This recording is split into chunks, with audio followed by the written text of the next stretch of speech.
park ranger captured scary discovery in Everglades Park. Have you ever encountered something in nature that you just couldn't explain? Something that left you questioning the very fabric of reality? Well, in today's video, we're going to hear the stories of 3 park rangers who found themselves face to face with some of the most terrifying creatures they've ever encountered. From Bigfoot in the Black Hills wilderness to a mysterious alligator-human hybrid in the Everglades, these stories are sure to leave you on the edge of your seat. So, buckle up and join me as we explore the unexplainable and unravel the mysteries of the great outdoors. After graduating college with a degree in conservation, I aimed to work in the Rockies. However, an opportunity came up to work as a park ranger in the Black Hills wilderness in South Dakota, which I took. The area is home to Blackout Peak, the highest point in South Dakota, which offers a beautiful and manageable hiking route for most tourists.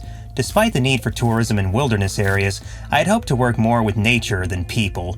My job included patrolling the watchtower twice a week, a 7-mile hike that I loved, especially as I could avoid the weekend crowds. After 2 years, I moved to another job in the Black Hills National Forest, where there were fewer tourists and more time to be spent in nature. The job involved trail and road maintenance, as well as monitoring populations of several wildlife species. One of my responsibilities was to reroute an access road and a hiking trail around an area that had been damaged by heavy rains. I was thrilled to be working in a place where I could be outdoors for practically the entire season and witness all kinds of wildlife without having to worry about warning visitors of the dangers of petting bison.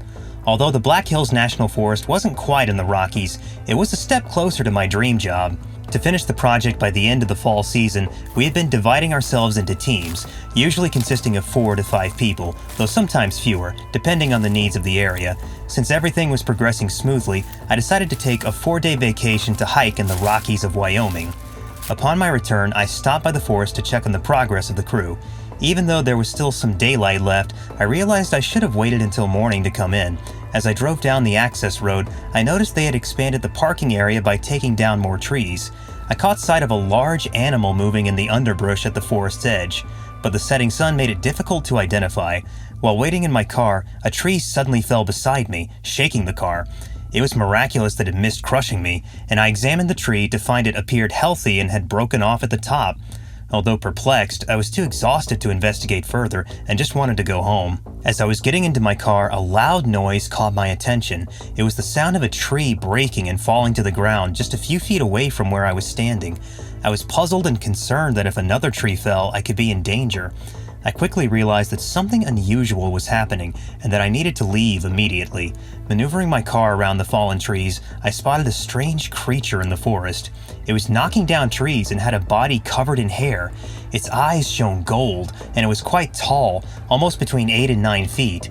I could only describe it as Bigfoot or Sasquatch, but it was definitely not a bear. I left the place promptly, and the next day, 3 trees were found to have fallen. I told my co-workers about the incident, but they dismissed it as crazy. I recently went on a week-long vacation to Florida with my fiancée to visit her parents in Boca Raton. I had hoped to go fishing with her father, Jim, who owns a small boat and spends a lot of time fishing in the local lakes. The Everglades were nearby, and despite living in the area, Jim had never fished there. We made plans and set out early in the morning with a 14-foot tracker boat. We preferred to avoid technology, leaving our satellite GPS and phones behind in the truck. Upon reaching the glades around 9 a.m., we launched the boat and planned to fish until 2 p.m., before returning home in time for dinner. Although we encountered alligators and caught some fish, we were both surprised by the complexity of the waterways and found ourselves lost in the Everglades. By 2 p.m., we were uncertain of our progress and low on supplies. While navigating through the canals, I saw a green, scaly figure standing upright on 2 legs along the bank, but convinced myself it was merely an alligator. Our situation became even more perilous when a creature, resembling an alligator but moving too quickly, pursued us and suddenly rose out of the water to attack me with sharp claws. In my shock, I accelerated the boat, causing my future father-in-law to fall overboard. The quick acceleration of the boat likely saved me as the swipe missed me. I propelled forward and caught a clear glimpse of the creature. It was standing in water that was about 5 feet deep, with its waist submerged. Its thick, muscular arms were armed with clawed fists that almost beheaded me. The creature had greenish-black scales that covered its entire body and ended in a flat head, complete with a gaping jaw containing 2 rows of serrated teeth. As I saw Jim hit the water and start to flail around, I became increasingly anxious. Although he was a good swimmer, being thrown into alligator-infested waters could easily lead to panic. Unfortunately, the creature was blocking my path to Jim, and I had no way of going around it due to the limited space. I don't consider myself brave, as I definitely am not feeling courageous at that moment. However, I quickly turned the boat around, increased the throttle to its maximum, and charged toward the creature. The boat's bow rose high into the air as I felt a jolt and the boat shook violently, nearly tripping to the left. I let go of the throttle and drove that boat alongside Jim, grabbing his arm and hauling him into the boat. As I looked back, I saw the creature was nowhere in sight, and the short burst had caused thick rings of water to flow away from where it had been. After throwing Jim onto the deck, we continued to speed up the channel, not encountering the creature again. Several hours later, we met a group of people who guided us back to the boat ramp, and we both had missed calls from our wives. Jim was initially angry with me, thinking that I had overreacted to an alligator. However, I knew that it wasn't an alligator since they do not stand on 2 feet or attack with claws. I'm not sure if it's an undiscovered animal species or a strange human-alligator hybrid, but its existence is questionable. This occurred around 2000 or 2001, though the exact year is unclear. A group of my friends and I, who enjoy exploring different areas around the country, planned a trip to Big Cypress National Preserve in Florida. While I preferred going to Alaska, the majority of my friends voted for Florida, and we compromised on going in September to avoid the summer heat. We planned to hike, bike, and canoe while staying at multiple campsites, including some of the more primitive ones. We also planned to visit Everglades National Park, which is adjacent to Big Cypress. We began our trip by driving down the Tamiami Trail to the Concho Billy Trail.